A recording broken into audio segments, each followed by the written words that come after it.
Hola, buenas tardes compañeros. Pues vamos a hablar acerca de las neoplasias de la superficie ocular, un tema muy importante que debemos revisar porque es frecuente en la consulta oftalmológica general. Entonces es importante que sepamos las generalidades, cómo identificarlas y darle un tratamiento oportuno.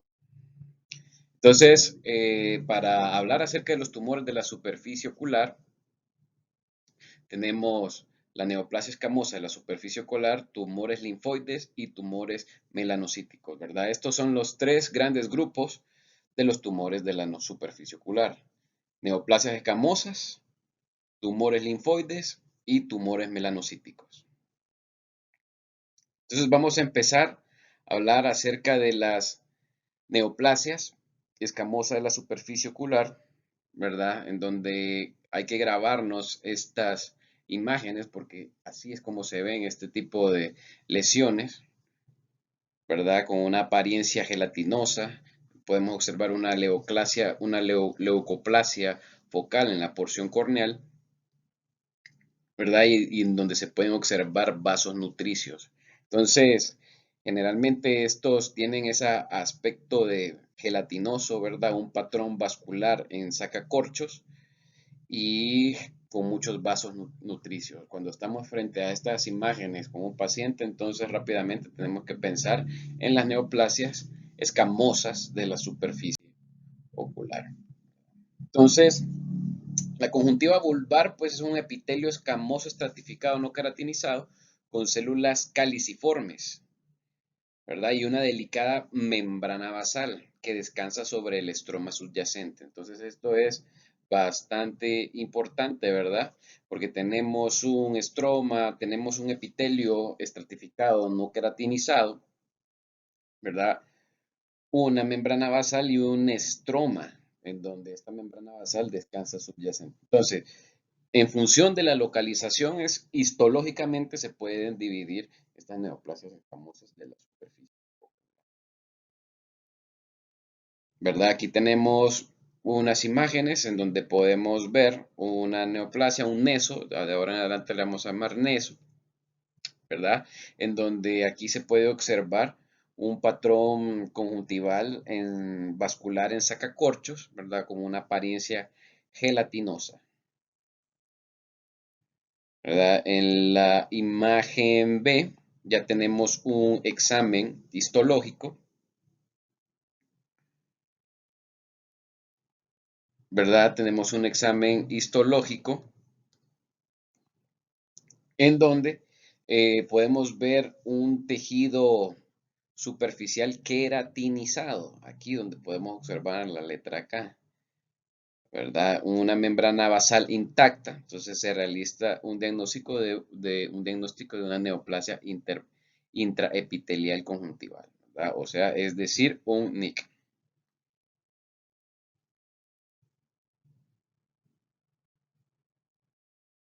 Entonces, ¿cómo vamos a dividir las neoplasias escamosas de la superficie ocular, que vamos a llamar neso? Las vamos a dividir en neoplasia intraepitelial conjuntival, carcinoma escamoso in situ y carcinoma de células escamosas. De la neoplasia intraepitelial conjuntival para lesiones contenidas solo en la membrana basal, carcinoma escamoso in situ, ¿verdad? Entonces, en estos casos vamos a ver una tipia más severa, hay una afectación de todo el grosor del epitelio y a menudo con remolinos escamosos o espirales o perlas de queratina. Y ya cuando hablamos de carcinoma de células escamosas, estamos hablando de una invasión del estroma por las células neoplásicas. Aquí tenemos una representación, tejido normal, un carcinoma de células escamosas, un carcinoma in situ y ya un invasivo, ¿verdad? Ya vemos de que es bien importante ver la membrana basal, el traspaso de la membrana basal. Hay una atipia en todas las células del estroma y aquí no hay, solo hay atipia en el estroma y no en el epitelio. Entonces, ¿cómo, eh, cuál es la etiología de estas patologías?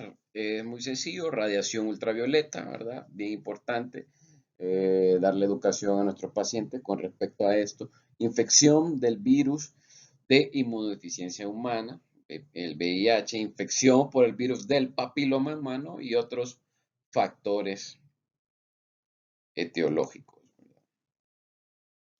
Entonces, ¿cómo nos afecta la radiación ultravioleta?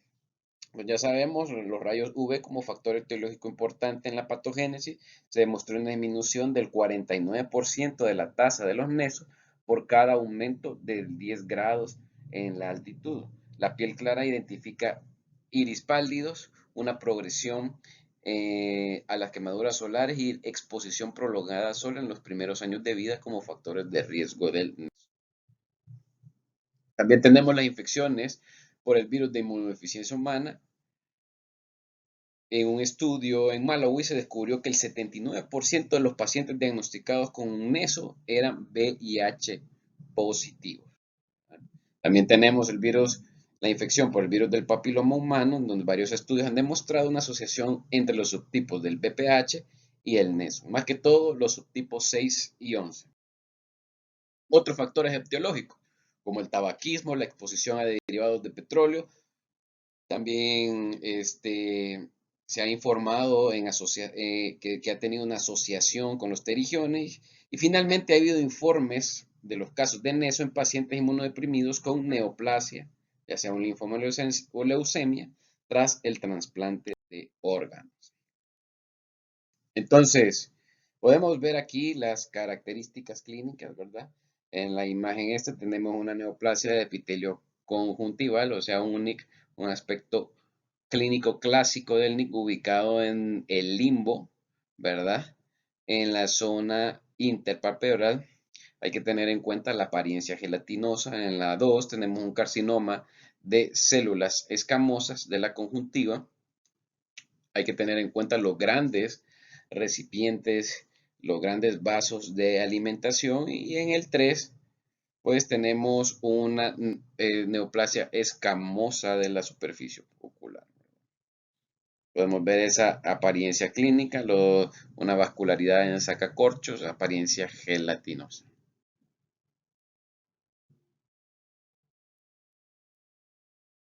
Entonces, las características clínicas. La neoplasia escamosa en la superficie ocular más comúnmente se presenta como sensación de cuerpo extraño, irritación, enrojecimiento o un crecimiento en la superficie ocular. Las lesiones son típicamente unilaterales y de crecimiento lento. Más del 95% de estas lesiones ocurren en la región limbal, mitóticamente activa dentro de la zona interpalpebral expuesta al sol. Más raramente puede involucrar la córnea o la conjuntiva vulvar.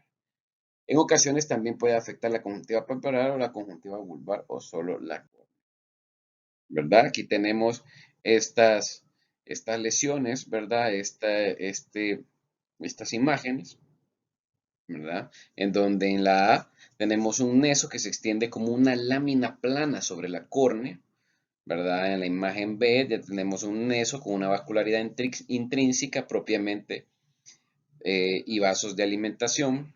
En la C tenemos un neso limbal con vascularidad prominente y extensión a la córnea. Y en la D tenemos un neso fornicial que sobresale del margen del párpado, un neso en el fornix.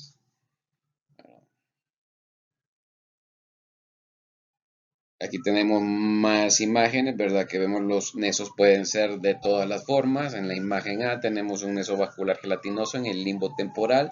En la imagen B tenemos una imagen después de la resección quirúrgica del limbo, permanece bien curado y sin recurrencia. En la imagen C tenemos un neso vascular gelatinoso multinodular en el limbo.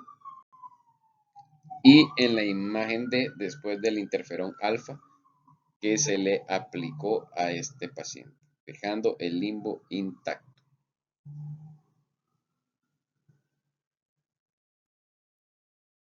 Los diagnósticos diferenciales. Tenemos la neoplasia escamosa en la superficie ocular que se diagnostica con mayor frecuencia como pingüécula, pterigión y queratosis actínica. El diagnóstico diferencial incluye otras entidades benignas como granuloma piógeno, panos inflamatorio, flictenulosis e hiperplasias pseudoepitelomatosa, el melanoma amielonótico, el carcinoma de células sebáceas y el queratocantoma también raramente pueden simular un mes. ¿Verdad? Aquí tenemos más imágenes. La imagen 1 tenemos un granuloma por un cuerpo extraño. En la imagen 2 tenemos una pingüécula, ¿verdad? Como lo podemos observar ahí. En la imagen 3 tenemos un quiste de inclusión, que se puede formar un quiste de inclusión epitelial conjuntival en un sitio de trauma quirúrgico o un accidente previo.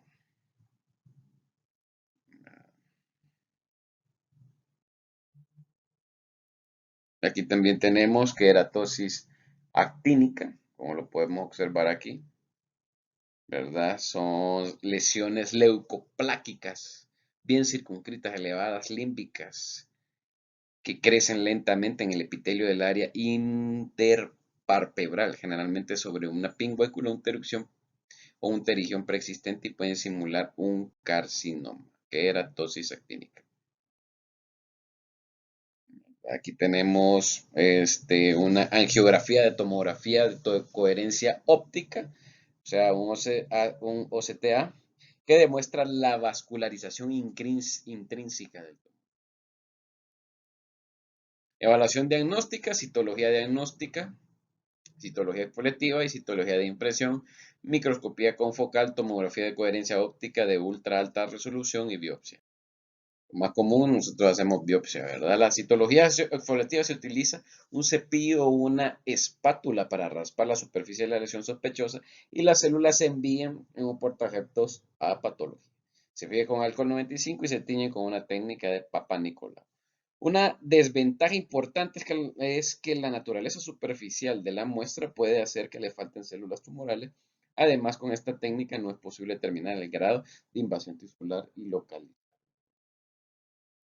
Citología de impresión. En esta técnica, un panel de filtro compuesto de acetato de celulosa, papel de filtro milipore o un biopore dispositivo de membrana se coloca en la superficie ocular con una presión suave y posteriormente se fija y se tiñe con la tinción de Papa Nicolau. A diferencia de la citología exfoliativa, este método permite la localización de la lesión con la preservación de las relaciones entre células. Similar a la citología exfoliativa, solo se obtienen células superficiales y por lo tanto no se pueden determinar la presencia de ocupación. También tenemos microscopía confocal, que ha habido varios informes de microscopía confocal en vivo como una herramienta útil en el diagnóstico del mismo, como lo podemos ver en estas imágenes, ¿verdad? Aquí podemos ver fotografías con lámpara de hendidura y microscopía confocal en vivo al inicio durante el periodo de tratamiento correspondiente al paciente. El recuadro ilustra aproximadamente los límites del área de la imagen, como se puede observar aquí en esta línea. Aquí tenemos la lesión, tejido sano y la lesión. Vemos de que esta microscopía confocal es bien útil para poder determinar o delimitar los límites de la lesión. También tenemos una tomografía de coherencia óptica de resolución ultra alta, ¿verdad? Que también nos ayuda a delimitar los bordes de la lesión. Esta técnica permite la visualización morfológica de la arquitectura corneal con una resolución axial de al menos de 2 a 3 micrómetros. Biopsia, ¿verdad? Lo que normalmente utilizamos, ya sea por biopsia incisional o por excisión, es el único método definitivo para el diagnóstico, ¿verdad? También hablamos de patología, ¿verdad? Las células pueden ser largas o alargadas. Estamos refiriéndonos a una displasia leve grado 1. Es cuando la displasia se limita al tercio inferior del epitelio y en la displasia moderada, grado 2, las células normalmente se extienden hasta el tercio medio del epitelio y la displasia severa involucra el epitelio de espesor completo como pérdida total de la polaridad de célula normal y también se conoce como CIS. Tratamiento: excisión quirúrgica con crioterapia, quimioterapia tópica, antimetabolitos e interferón alfa 2B. Excisión quirúrgica con crioterapia, la excisión quirúrgica sola o en combinación con terapia médica es el tratamiento más establecido para el nexo. Con la extirpación quirúrgica, la tasa de recurrencia es alta, que varía del 5% al 33% con márgenes negativos y hasta un 56% con márgenes quirúrgicos positivos. Se deben obtener márgenes amplios de 2 a 4 milímetros. Se ha informado que la tasa de recurrencia con excisión y crioterapia son más bajas que con excisión sola, aproximadamente el 12%. Dado que se recomiendan excisiones amplias, la excisión quirúrgica a menudo produce defectos grandes que requieren el uso de autoinjerto conjuntival o un injerto de mucosa oral o trasplante de membrana amniótica. ¿Verdad? Como se puede observar esta imagen, se delimita la lesión, se dan 2 a 3 milímetros del margen, ¿verdad? Para delimitar bordes libres. Se reseca, se delimita superior e inferior para que el patólogo pueda. Se pone un poco de quimioterapia, ¿verdad? De crioterapia y se hace un recubrimiento con membrana amniótica.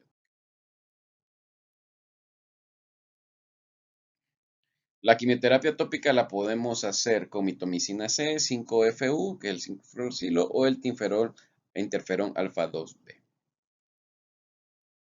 Aquí tenemos el antimetabolito de la mitomicina C, ¿verdad? Se usa como una gota tópica en una concentración de 0.02 al 0.04, 4 veces al día durante 7 a 14 días en ciclos. Los efectos secundarios incluyen hiperemia conjuntival, blefaroespasmo, erosiones punteadas contrarles, estenosis puntual, deficiencia de células madre. Se requiere refrigeración en el Bascom Palmer pues tiene un valor de 225.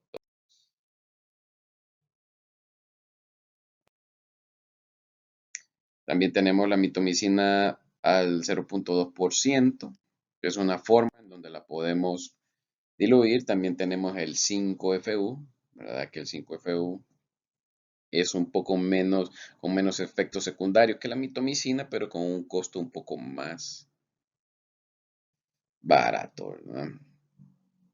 Este es un análogo de perimidina que inhibe la incorporación de la timidina en el ADN durante la fase S del ciclo celular. Puede provocar irritación en la superficie ocular y se prefiere dar a de 4 a 7 días al mes. Y también tenemos el interferón, ¿verdad? Que tiene un elevado costo. Y se podría decir de que es el que menos efectos secundarios tiene en la superficie ocular.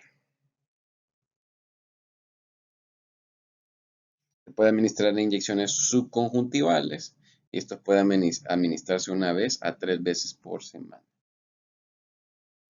Entonces aquí tenemos un aspecto clínico de una neoplasia de la superficie ocular antes del tratamiento y después del tratamiento con interferón tópico alfa 2. 4 veces al día durante 12 semanas y se mira una resolución completa de la lesión. Aquí tenemos un cuadro comparativo de las 3 drogas, ¿verdad? Mitomicina C, 5-FU y interferón. Pronóstico de las lesiones. La neoplasia escamosa es considerada como una lesión de bajo grado de malignidad y con buen pronóstico de crecimiento lento. Lesiones locales recurrentes son comunes aproximadamente en los primeros 2 años. Y se cree que la invasión intraocular ocurre cuando las células tumorales ingresan al ojo en el limbo e invaden la malla trabecular. Entonces también tenemos un melanoma, ¿verdad? Como podemos observar aquí, estas imágenes un poco feas, un poco grotescas, ¿verdad? Como se observan aquí, este tejido melanótico, esta hiperpigmentación del tejido conjuntival, ¿verdad? Que a veces nos llegan muchos pacientes aquí, hay que darles una respuesta, hay que saber qué es lo que vamos a hacer. Entonces, el melanoma conjuntival es un tumor poco frecuente que representa del 2 al 5% de los melanomas oculares, representa el 13% de todos los tumores conjuntivales y el 25% de todos los tumores melanocíticos. Este aumento fue más notable en los hombres blancos. Se ha informado raramente que en niños siendo la edad más joven del diagnóstico de edad de 10 años. En una serie de 382 pacientes, el melanoma conjuntival, el 94% de los pacientes era blanco y el 3 eran negros y el 3% eran hispanos o asiáticos. Biología, a diferencia del melanoma cutáneo, no existe evidencia clara sobre la asociación de la exposición de los rayos UV y el melanoma conjuntival. El melanoma conjuntival puede surgir de un nevo conjuntival, melanosis adquirida primaria o de un nevo. Tumores melanocíticos, como lo podemos observar aquí, ¿verdad? Tenemos el nevo conjuntival. El nevo conjuntival es una masa pigmentada, no pigmentada, que es móvil y circunscrita y elevada. El crecimiento puede ocurrir con cambios hormonales como durante la pubertad o el embarazo, pero de lo contrario, el tamaño de la lesión se mantiene estable. Melanosis adquirida primaria. El PAN, el 11% de todos los tumores conjuntivales y el 21% de las lesiones. Se presenta como área unilateral y parchada de pigmentación conjuntival en adultos de mediana edad. La pigmentación puede aumentar y disminuir con el tiempo. El PAN con atipia solo puede distinguirse de la PAN sin atipia mediante examen. Además, aquellos con un mayor grado de PAN en horas de reloj tuvieron mayor riesgo de transformación, ¿verdad? Esto es una parte de la clasificación histológica, ¿verdad? Un cuadro comparativo de las lesiones melanocíticas de la superficie ocular, en donde tenemos el nevus, la melanosis racial, la melanosis ocular y la melanosis adquirida primaria y el melanoma, ¿verdad? El tiempo de presentación, el nevo en jóvenes, el melanosis racial a mediana edad, la melanosis ocular congénitos, melanosis primaria adquirida a mediana edad y melanoma a mediana. Las características clínicas, la apariencia clínica del melanoma conjuntival es variable, generalmente como ocurre como una lesión elevada de marrón. Las características clínicas, los lugares más frecuentes involucrados son la conjuntiva vulvar y el limbo, con menos frecuencia el fornix y la conjuntiva pálpebra. La mayoría de los melanomas están pigmentados en un 59%. Hasta el 20% no están pigmentados. La córnea puede estar afectada de crecimiento de células tumorales y del limbo. Diagnóstico diferencial. Diagnóstico diferencial del melanoma conjuntival incluye otras lesiones pigmentadas como nevos, melanosis racial, melanosis ocular y melanosis primaria adquirida. Las lesiones epiteliales como el papiloma escamoso y el neso pueden adquirir pigmento en individuos con pigmentación oscura y parece a melanoma. También se ha informado melanoma cutáneo metastásico a la conjuntiva. Y podemos ver estas imágenes, ¿verdad? Estas imágenes en donde vemos un melanoma primario adquirido, comparación del ojo derecho no afectado y del ojo izquierdo afectado, ¿verdad? Vemos de que se involucra la conjuntiva vulvar inferior. También tenemos áreas multifocales difusas, intensamente oscuras, que probablemente presentan un melanoma microscópico. La melanosis primaria adquirida se diferencia de grado de afectación, que involucra menos de una hora de la conjuntiva vulvar y en la B, una melanosis primaria adquirida que involucra 4 horas del reloj de conjuntiva con ligera extensión corneal.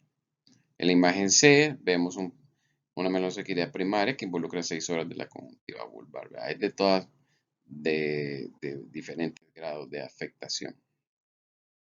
Aparición de melanosis adquirida primaria que involucra la conjuntiva vulvar y la córnea adyacente. Como podemos ver en estas imágenes, también ya tenemos aquí que involucra la conjuntiva pálpebra.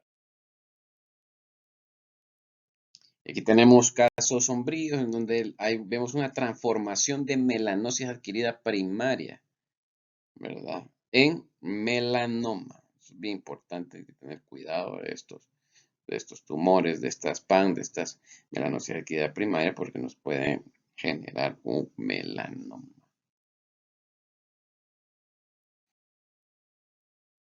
Análisis diagnóstico. Cualquier lesión pigmentada se puede presentar en edad adulta que demuestre crecimiento o cambio en el patrón de pigmentación o vascularización debe someterse a una biopsia por excisión. Las fotos clínicas con lámpara encendedora son útiles para controlar cualquier cambio. El diagnóstico definitivo del melanoma conjuntival solo puede realizarse con histopatología por excisión quirúrgica. La microscopía por ultrasonido puede ser útil para detectar presencia de invasión turcular y para medir dimensiones del tumor.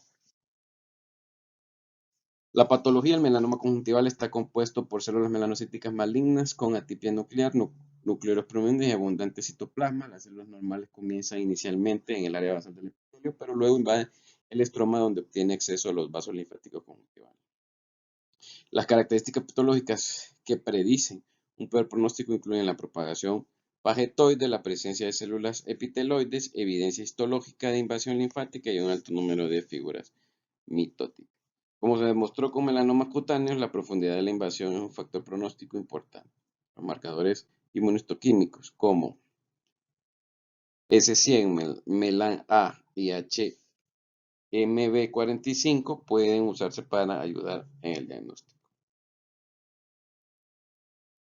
¿Verdad? Aquí vemos una tinción con hematoxilina eosina, ¿verdad? Donde se tiñe todas las células atípicas, como lo podemos ver en este. El tratamiento primario para el melanoma conjuntival es la escisión quirúrgica, con márgenes amplios de 4 a 6 milímetros, utilizando una técnica de no touch, no tocar, ¿verdad? Una esclerotomía parcial si el tumor se adhiere a la esclerótica, epitelectomía absoluta con alcohol de la córnea afectada y crioterapia usando el ciclo doble de congelación, descongelación lenta para el limbo y los márgenes. Se ha demostrado que la escisión con crioterapia versus escisión sola reduce la tasa de recurrencia en el 68 al 18. ¿Verdad? Si se encuentra tipo en la histología, las lesiones de PAM de tamaño mediano deben extirparse quirúrgicamente utilizando la técnica de no tocar con crioterapia. El melanoma conjuntival diseminado se trata con quimioterapia sistémica combinada con interferón. ¿Verdad? Aquí tenemos un cuadro en donde encontramos un nevo, una melanosis racial, que necesita observación, una melanosis adquirida primada, pequeña observación, grande, necesitamos hacer una biopsia. Tenemos que ver si tiene una melanosis adquirida primaria sin atipia o una melanosis adquirida primaria con atipia. O puede formar un melanoma. Y así tenemos un melanoma, pues ya una excisión en crioterapia y un trabajo sistémico. Como podemos observar en esta imagen, paciente con melanosis adquirida primaria con pigmentación multicéntrica, se hace una bimicroscopía ultrasónica en la que se observa la lesión, una lesión que invade células de células superficiales de la esclera, ¿verdad? Como podemos observar acá, la línea verde está invadiendo la esclera.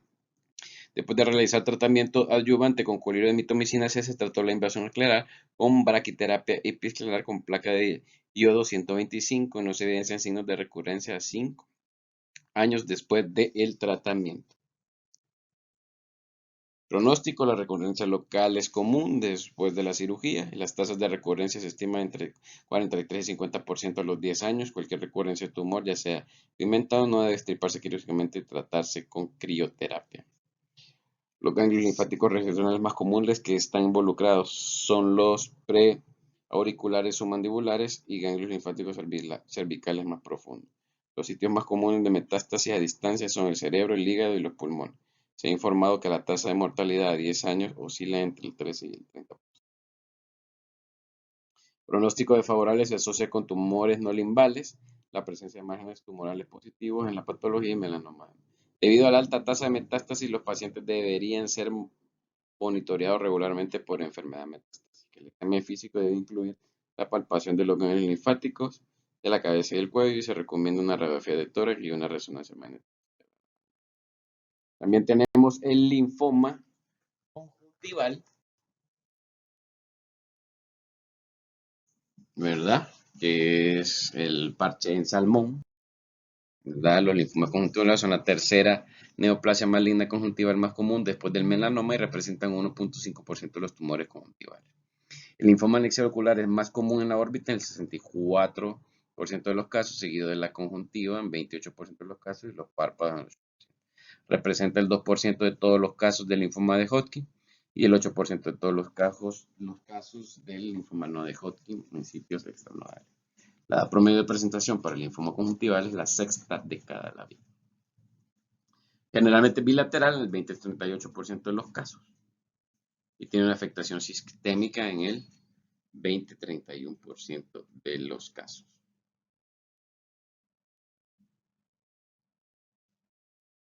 En etiología, la conjuntiva normal tiene un reservorio submucoso de tejido linfoide. Se cree que el linfoma malte surge como resultado de la estimulación crónica del antígeno de este tejido debido a una infección e inflamación persistente.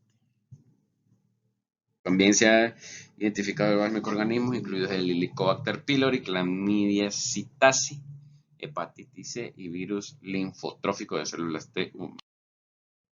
Características clínicas. El linfoma conjuntival puede presentarse de dos maneras. Con mayor frecuencia se presenta como una masa difusa, ligeramente elevada, rosada y carnosa, con la descripción clásica de parche en salmón.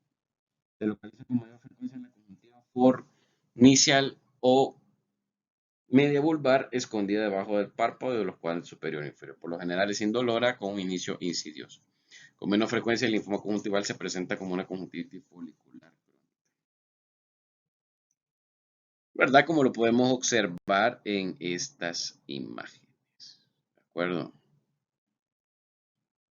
Ya tenemos esa característica de salmón, ¿verdad? Si ustedes ya han comido salmón o ya han visto el salmón, pues es similar, ¿verdad? Siempre que haya una lesión en salmón, en forma de salmón, pues piensen en un tumor linfoide conjuntival.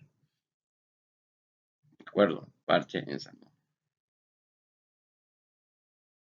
Como lo podemos observar en estas imágenes.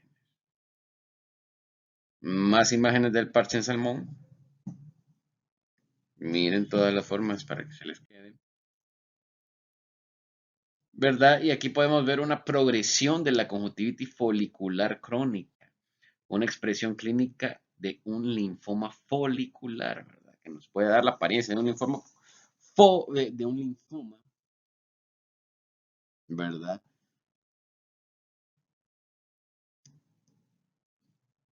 Pero estamos ante una conjuntivitis folicular crónica,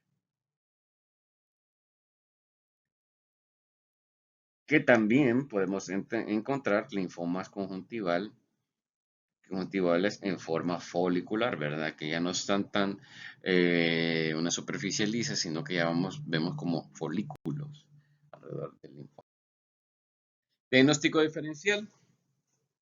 Hiperplasia linfoide benigna no puede diferenciarse del linfoma en apariencia clínica, por lo tanto se debe realizar biopsia. Diagnóstico diferencial, icteritis nodular, conjuntivitis crónica, lipoma, grasa orbitaria herniada, disposición mieloide, tumores oculares benignos como papiloma escamoso y linfangiectasia y tumores oculares malignos como el neso y melanoma.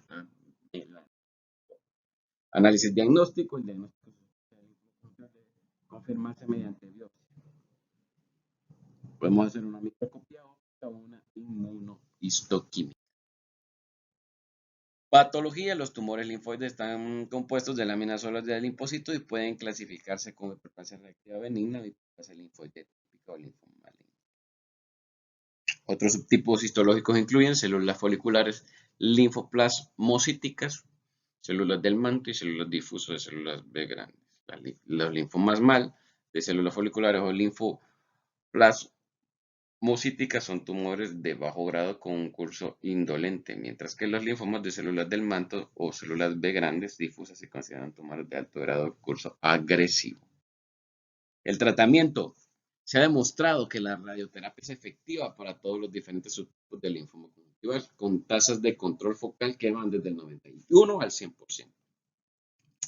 Las dosis de radiación recomendadas son aproximadamente en el 30-40 grays, con una dosis basada en el grado tipo de tumor. Los principales efectos adversos de la radiación incluyen ojos secos, conjuntivitis, cataratas y retinopatía por radiación.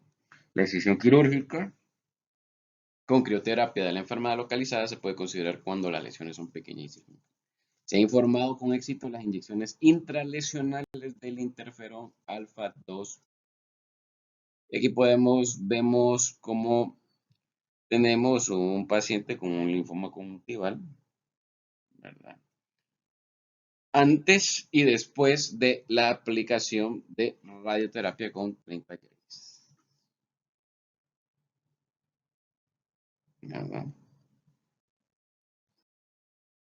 Y entonces la bibliografía: Ocular Surface Neoplasias, Ocular Surface Disease, Córnea, las páginas 145 y 151. Un placer para mí haberles compartido esta clase. Espero que, si no hay dudas ni preguntas,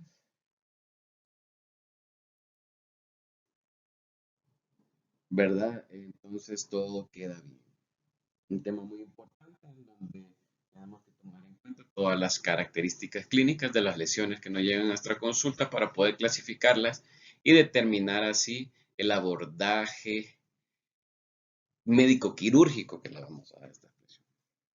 Que tengan un feliz día y muchas gracias por su atención prestada. Hasta la próxima.